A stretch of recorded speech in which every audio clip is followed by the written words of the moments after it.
আপনার কাছে আমার প্রথম প্রশ্ন যে এই যে বাংলাদেশ উত্তাল হয়ে গেল, এই যে উত্তাল পরিস্থিতি এবং এই হাদির মৃত্যু এবং সেই মৃত্যুর পাশাপাশি এই যে বাংলাদেশের সংবাদ মাধ্যমকে টার্গেট করে একেবারে পুড়ে ছারখার হয়ে গেল বিভিন্ন সংবাদ মাধ্যম, এর ফলে কি ভারত বাংলাদেশের মধ্যে সম্পর্কটা আরো অবনতির জায়গায় চলে গেল? না, দেখুন যেটা ঘটেছে, তো চট্টগ্রামে ভারতীয় হাই কমিশনের আঘাত বাড়িতে এসে রেসিডেন্সে আঘাত করেছে এবং আক্রমণ করেছে এবং দূতাবাসে আক্রমণ করেছে, কনসুলার অফিসে আক্রমণ করেছে। এগুলো ভারত সরকার খুব সিরিয়াসলি নেবে। এখন বাংলাদেশের নিজস্ব যে সমস্ত মিডিয়া হাউস আছে, যে দীপু দীপু দাস বলে যে হিন্দু ছেলে থেকে বেড়েছে, বাংলাদেশের নাগরিক, তার সুরক্ষা তো বাংলাদেশের দায়িত্ব। বাংলাদেশের নাগরিকের সুরক্ষা বাংলাদেশের সরকারের, মুক্তমালা হোক আর যেই হোক তাকে সুরক্ষা দিতেই হবে। এটা বাংলাদেশের তো নিজস্ব যে ইমেজ সেটা নষ্ট হচ্ছে এবং ভারত নিশ্চয়ই তার যে দূতাবাস যেগুলো ক্ষতি হচ্ছে সেগুলো ওয়াকিবহাল। এবং যেটা ঘটছে ইনফ্যাক্ট একটা ভারত বিদ্বেষ তৈরি করা, সেটা হচ্ছে যে সম্পর্কটাকে অবনতি করাচ্ছে। প্রথম ওদের লক্ষ্যটা হচ্ছে যে এই যে নির্বাচন আসছে সেখানে চিন্তা ভাবনাটাকে পাল্টে দেওয়া। সোজা কথা যে এখন এই ভোটে তুমি কিভাবে চলবে, ভোট যদি হয় তোমাকে ভারত বিদ্বেষী দিনই ভোট দিতে হবে এবং আওয়ামী লীগ যাকে ব্যান করা হয়েছে অ্যান্টি টেররিস্ট অ্যাক্ট অনুযায়ী, রেজিস্ট্রেশন বাতিল হয়েছে ইলেকশন কমিশনের, তার থেকে দূরে সরে আসতে হবে। এটা হচ্ছে যে মূল বক্তব্য হচ্ছে যারা আন্দোলন করছে, ভয় দেখাচ্ছে সংখ্যালঘুদের, রীতিমতো ভয় দেখে জ্বালিয়ে পুড়িয়ে তার ছবি তুলে বোঝাই যাচ্ছে যে কোন জায়গায় যাচ্ছে। এবং যে দুটো সংবাদপত্র আমি রোজ সকালে উঠে যে দুটো সংবাদপত্র বাংলাদেশের নজরে রাখতাম, তাদের পিঠে জ্বালিয়ে দেওয়া হলো, আমার খুবই কষ্ট হচ্ছে। এবং এখানে বহু সাংবাদিক তারা আমার সঙ্গে নানানভাবে যোগাযোগ করেন, তারা তো রাত্রিবেলায় কালকে বলছে আমরা তো মানে বেঁচে থাকবো কিনা জানি না, ছাদে উঠে আছি, প্রচন্ড নিঃশ্বাসে কষ্ট হচ্ছে, পুরো জ্বালিয়ে দিয়ে। তো যাই হোক, তো এটা তো তাদেরই ক্ষতি। সুতরাং নিজের দেশের মানুষকে যারা মারে, অত্যাচার করে, এবং সেটাতে অন্য দেশের ক্ষতি খুব একটা হয় না। কিন্তু এইটা বললাম যে এবার নির্বাচন যেটা আসছে, সেই নির্বাচনে একেবারে আওয়ামী লীগের কথা যারা বলবে, তো এগুলো সংবাদ মাধ্যম দিয়ে দেখেন, এরাও কিন্তু আওয়ামী লীগ পন্থী বলা হতো বাংলাদেশে, সেই এদের প্রতি আক্রমণ করা হয়েছে। আর তার ফলে আওয়ামী লীগকে কোনোভাবে সে করা যাবে না, আওয়ামী লীগ তো নির্বাচনে দাঁড়াতে পারবে না।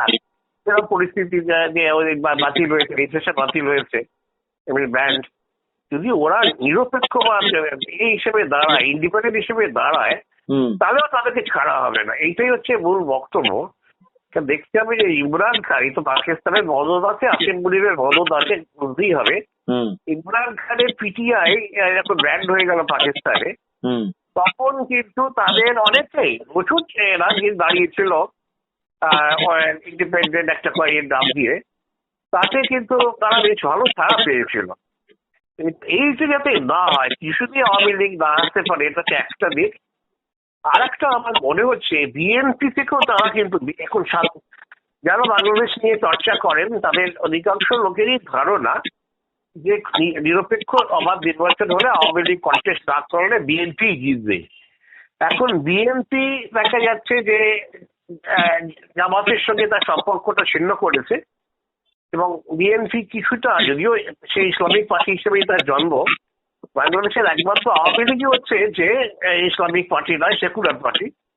এখন সে যেহেতু জামাতের সঙ্গে সম্পর্ক ছিন্ন করেছে, অর্থাৎ মৌলবাদ থেকে সে দূরে থাকতে চায়, এটাই হচ্ছে যে বিএনপির মূল ধারায় এখন দিন তারা এইভাবেই চলতে চাইছে।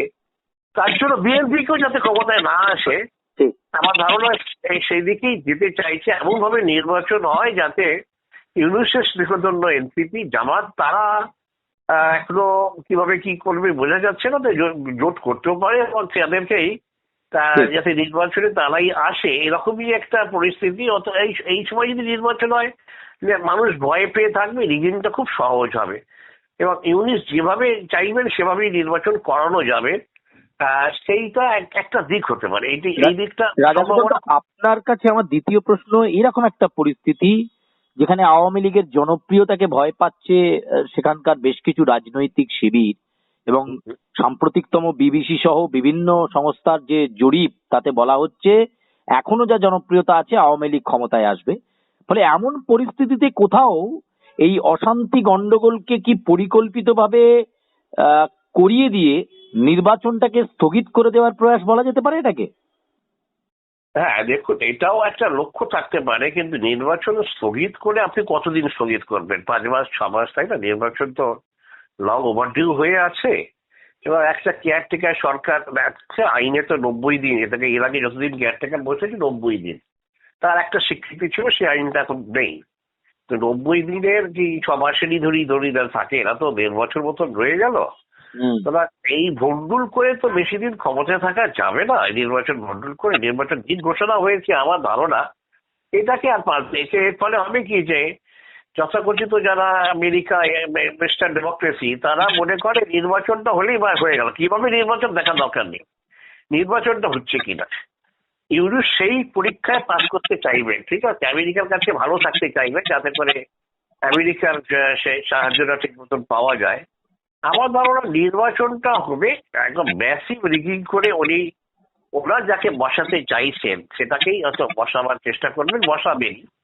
সেই লক্ষ্যে যাচ্ছেন মানুষকে ভয় পাইয়ে দেওয়া, মানুষ যাতে সংঘবদ্ধ না হয়ে কোনোভাবেই একটা নির্বাচনে এমন কোনো ভূমিকা না নেয় যাতে করে নির্বাচনে আওয়ামী লীগের পন্থী তারা কেউ ফেরত না আসতে পারে। হ্যাঁ, আপনার কাছে আমার 3 নম্বর প্রশ্ন, এই যে সাম্প্রতিকতম পরিস্থিতি, এই ওসমান হাদি যার মৃত্যু ঘটেছে, বলা হচ্ছে তার খুনিরা নাকি ভারতবর্ষে অর্থাৎ আমাদের দেশে লুকিয়ে রয়েছে। এবং লাগাতার আপনি একটু আগে কথাতেই বললেন যে লাগাতার ভারত বিদ্বেষী কার্যকলাপ চলছে, ভারতকে দায়ী করা হচ্ছে, খুনিদেরকে নাকি ভারত আশ্রয় দিয়েছে। এই জায়গাটা দাঁড়িয়ে এই মুহূর্তে ভারত কি কোনো পদক্ষেপ করতে পারে, মানে একটা শান্তি ফিরিয়ে আনার জন্য বাংলাদেশে এবার কি কোনো কঠোর পদক্ষেপের দরকার রয়েছে ভারতের পক্ষ থেকে? দেখুন, এটা দুটো এলাকা আছে যে প্রশ্নটা করেছেন। ব্যাপারটা হচ্ছে যে ওসমান হাদি সে এমন কিছু বড় গোছের নেতা নয়, 1 নম্বর। এবং তাকে যে ধরনের তাকে তাকে যারা গুলি করি, আপনি যদি নির্বাচনী ইতিহাস দেখেন, এবং নির্বাচনী সংঘর্ষ বাংলাদেশ চিরকাল বহুদিন ধরে হয়ে আছে, তাকে যারা মেরেছে এখন সে তো ইন্ডিপেন্ডেন্ট হয়ে দাঁড়িয়েছিল, তাই না? এখন তাকে রাষ্ট্র মারতে পারে, হ্যাঁ, তাকে অন্য রেখেও মারতে পারে। এখন এটাকে বলার চেষ্টা হচ্ছে ভারত যেভাবে আপনি দেখবেন যে খালিস্তানি যে ক্যানাডায় একের পর এক খালিস্তানির লোকরা মারা যাচ্ছিল নিজেদের মধ্যেই সংঘর্ষেই, ভারতকে দায়ী করার চেষ্টা হচ্ছিল। এবং একই সঙ্গে পাকিস্তানেও দেখা গেছিল বেশ কিছু এরকম সে দেশের ভারত বিদ্বেষীদের মারা যাচ্ছিল, তাদের নিজেদের কোনো সংঘর্ষে হয়তো মারা যাচ্ছিল। এখন ওরা বলার চেষ্টা করছে ভারতের লোকরাই এখানে করেছে, এবং যাকে দায়ী করছে দাউদ খান বলে কেউ একজন, সে নাকি আওয়ামী লীগের নেতা ছিল, সে নাকি ময়মনসিংহ দিয়ে ধরে ভারতে ঢুকে পড়েছে, এরকম তারা বলছে। কিন্তু সে সংক্রান্ত কোনো তথ্য ভারতের কাছে নেই বা কিছু। ভারত যে এই জিনিসটা ভারত যদি মারতে চায়, একে মারবে কেন, হাডিকে মারতে যাবে কেন? তার তো অনেক বড় জায়গা আছে। যাই হোক, সে প্রসঙ্গে আমি বোঝাই যাচ্ছে যে ভারতের কে ওরা মানে দায়ী করতে চায়, দোষী করতে চায়। এখন বাংলাদেশের এই যে যদি এটা চলতে থাকে, সেখানকার অশান্তি এবং সেখান থেকে উগ্রবাদ যদি এসে ভারতবর্ষে আসে, সেটা আমাদের একটা ডেফিনেটলি ক্ষতির জায়গা। কিন্তু ভারত সরকার যেটা বাংলাদেশ নিয়ে ভাবছে সেটা হচ্ছে যে এই যে আবেগ চলছে, এটা হচ্ছে যে ক্ষণিকের, এটা একদিন থেমে যাবে। এই ধরনের আবেগ বেশি দিন চলে না। বাস্তবতাটা হচ্ছে যে ভারতের সঙ্গে সম্পর্ক ছাড়া বাংলাদেশ বাঁচবে না, এটা এখনো ভারত সরকার বিশ্বাসকারী। কিন্তু এইটা আমার ধারণা, এটা অনেকটাই ভারত সরকার খুব সিম্পলিফিকেশন করছে। অলরেডি আমেরিকা এবং চায়না যেভাবে ঢুকে পড়েছে, পাকিস্তান থেকেও যেভাবে আসছে, ভারত নির্ভরশীলতা হয়তো থেকে উঠেও যেতে পারে। যেমন ধরুন হাদিকে ওরা সিঙ্গাপুরে পাঠালো সরকার, এটা বার্তা দেওয়ার চেষ্টা যে ভারতকে আমাদের প্রয়োজন হয় না, শিক্ষার জন্য আমরা সিঙ্গাপুরে উড়ে যাচ্ছি। যাই হোক, সেটা কিন্তু ক্ষতি হয়েছে। সিঙ্গাপুরে যে করতে গিয়ে তার একটা মৃত্যু হয়েছে, ভারতে আসতে গেলে হ্যাঁ ঢাকা থেকে খুব সহজেই কলকাতায় ঢুকতে পারতো এবং ভালো চিকিৎসা হতে পারতো, সেটা অন্য প্রশ্ন। এবং একে দেখুন একটা শহীদের মর্যাদা দেওয়া, রাষ্ট্রীয় শহীদ, এবং সাথে সারা দেশ জুড়ে হবে শোক দিবস, হ্যাঁ জাতীয় পতাকা অর্ধনমিত থাকবে। তার মানে সরকার দেখুন কোন জায়গায় করতে চাইছে যে তাদের সার্বভৌমিতে কোথাও একটা আঘাত লেগেছে, শোক রয়েছে। পরিষ্কার বলতে চাইছি কোনো বিদেশি শক্তি আমাদের সার্বভৌমত্ব নষ্ট করার চেষ্টা করছে, ভারত বিদ্বেষিতা বাড়িয়ে দেওয়ার চেষ্টা করছে এই নির্বাচনের সাথে। এবং ভারতের তো বিশেষ কিছু করার নেই। ভারত কি করবে? ভারত তো বাংলাদেশের যে কোনো এলাকা কেড়ে নিতে পারে না। হ্যাঁ, সে তাকে বর্ডারেই তার ইয়েটা করতে হবে, সে বাড়াতে হবে।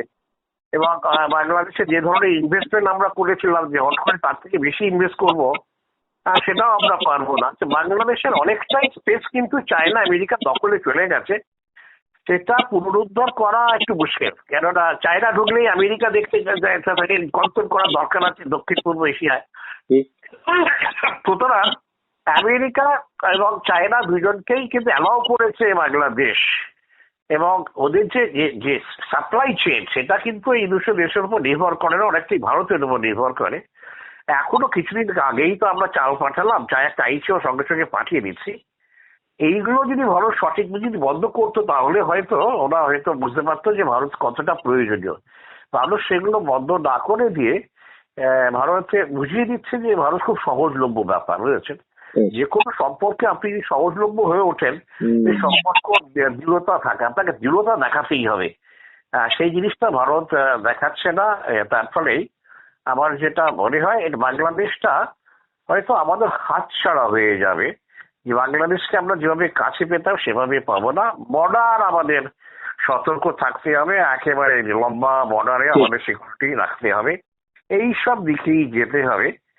বাংলাদেশ হারিয়েই ফেললাম। হ্যাঁ, আপনার কাছে শেষ প্রশ্ন, আওয়ামী লীগ ছাড়া নির্বাচন 12ই ফেব্রুয়ারি বাংলাদেশে কতটা সুষ্ঠু, অবাধ, শান্তিপূর্ণ হওয়া সম্ভব?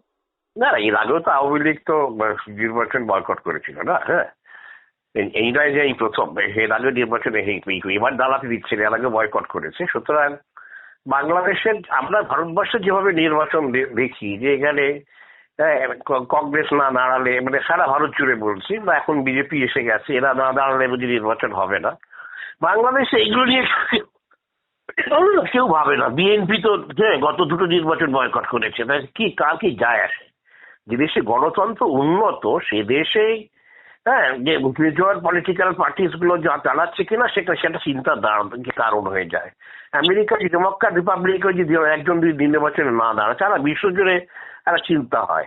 এইখানে এসব নিয়ে তো ওদের যেখানে গণতন্ত্র ঠিক মতো নেই, সেখানে এই নিয়ে কারোর মাথা ব্যথা নেই। আমেরিকা খালি বোঝাতে চাইবে না নির্বাচন করেছেন তো, হ্যাঁ ব্যাস, আর কি মিলিটারি শাসন যাতে না আসে, এই আমেরিকার এই দুটো ইয়ার্সটিক ধরে রাখতে চাইছে, ব্যাস।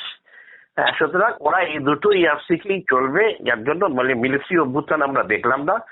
যেভাবে অসীম মোদী যেভাবে ঢুকে পড়লেন, একটা মিলিটারি লোক কিভাবে শিবিরের মধ্যে ঢুকে পড়লো আপনি যদি দেখেন পাকিস্তানে, এটা পুরোপুরি হচ্ছে আমেরিকার পরিকল্পনা যে ভাই গণতন্ত্র, ওই সকল গণতন্ত্র মানে যে অবাধ শান্তিপূর্ণ ভুলে যান। গণতন্ত্র মানে লোক দেখানো না নির্বাচন হচ্ছে। গণতন্ত্র মানে গেছে আর্মি থাকুক না থাকুক, আর্মি যতই পাওয়ারফুল হোক, সে কাগজে কলমে সে বাইরে আসে। এইটাই দেখাতে পারলেই আমেরিকা পশ্চিমী দেশগুলোর কাছে গণতন্ত্র রয়েছে। সুতরাং সেই মাপকাঠিতে পাকিস্তানও চলেছে, বাংলাদেশও চলবে। হ্যাঁ, ধন্যবাদ আপনাকে রাজাদা আমাদের সঙ্গে থাকার জন্য। আমরা কথা বলছিলাম রাজাগোপাল ধর চক্রবর্তীর সঙ্গে। আপনারা শুনলেন যে বাংলাদেশের পরিস্থিতি ঠিক কোন দিকে মোড় নিতে চলেছে এই অগ্নিগর্ভ পরিস্থিতির পর।